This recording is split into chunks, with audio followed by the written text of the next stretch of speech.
پاتلیژان کباب یا کباب کوبیده با بادمجون یکی از غذاهای بسیار خوشمزه و دوست داشتنیه.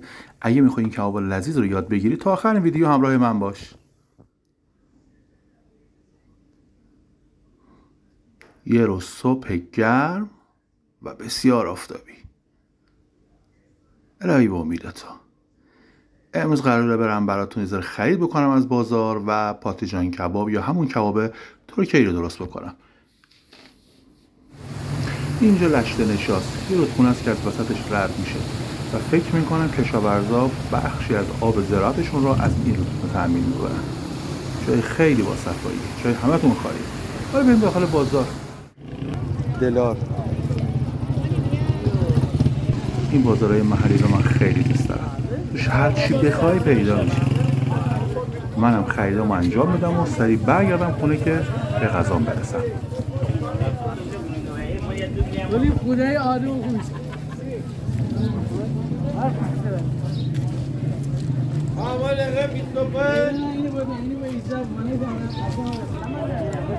بفرمایید. دست درد نکنه. خیلی ممنونم. مرسی.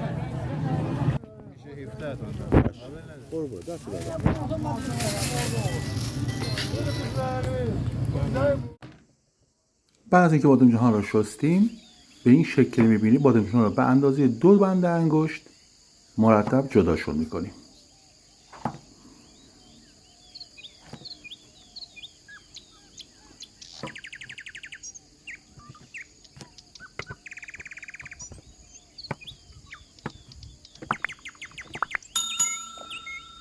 داخل یه ظرف میریزمشون. شما از هر ظرفی خواستید میتونید استفاده بکنید. حالا میریم برای مزه‌دار کردنشون. داخل یه ظرف نصف قاشق چایخوری فلفل قرمز، نصف قاشق چایخوری زردچوبه، نصف قاشق چایخوری نمک و 3 قاشق غذاخوری روغن مایع. اینا رو حسابی با هم مخلوطشون میکنم.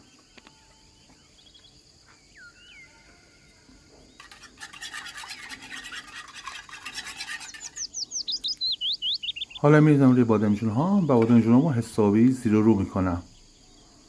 بعد دربشو میبندم، میذارم داخل یخچال تا 1 ساعت استراحت کنه و مواد به خورد بادمجون ها هم بره.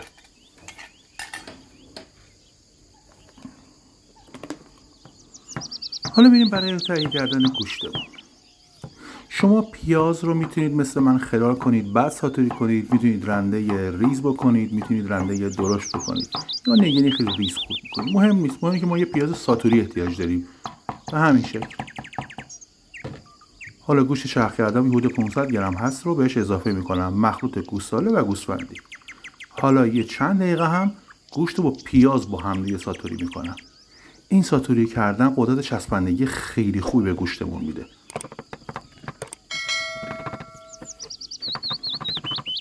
برای خوش عطر شدنش میشه از سبزی‌های معطر استفاده کرد. من از ریحان استفاده کردم که طعم بسیار بی‌نظیری بهش میده. حالا دوباره مواد حدود 6-7 دقیقه با هم دیگه ساتوری میکنم و حسابی با هم دیگه مخلوطشون میکنم. خیلی گوشت چسباکی داریم، جون میده برای کوبیده. ببینید، به به، کاش کوبیدهش میکردم.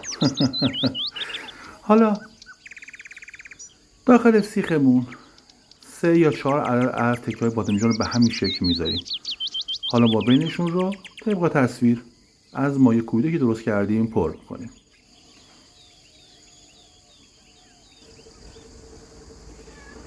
به همین شکل. باور کنید این کباب خیلی خوشمزه میشه. موقع خوردن هم میتونید پوست بادمجون ازش بگیرید، هم میتونید با خود پوست بادمجونشون میل کنید. ولی اگر پوست بادمجون ازش جدا کنید خیلی خوشمزه‌تر و بهتر خواهد بود. دوست گلم اگه تا اینجا خوشت اومد اون لایک واسه من حتما بکوب، سابسکرایب کن و زنگوله رو هم روشن بذار. مطمئن باش پشیمون نمیشی. اینجا آموزش‌های خیلی خوبی در راه هست. ممنون میشم برای توسعه کانال منو به دوستانتون معرفی بکنید. من پرویز هستم و امیدوارم از این آموزش لذت برده باشید. تا آموزش بعد، خدا نگهدار.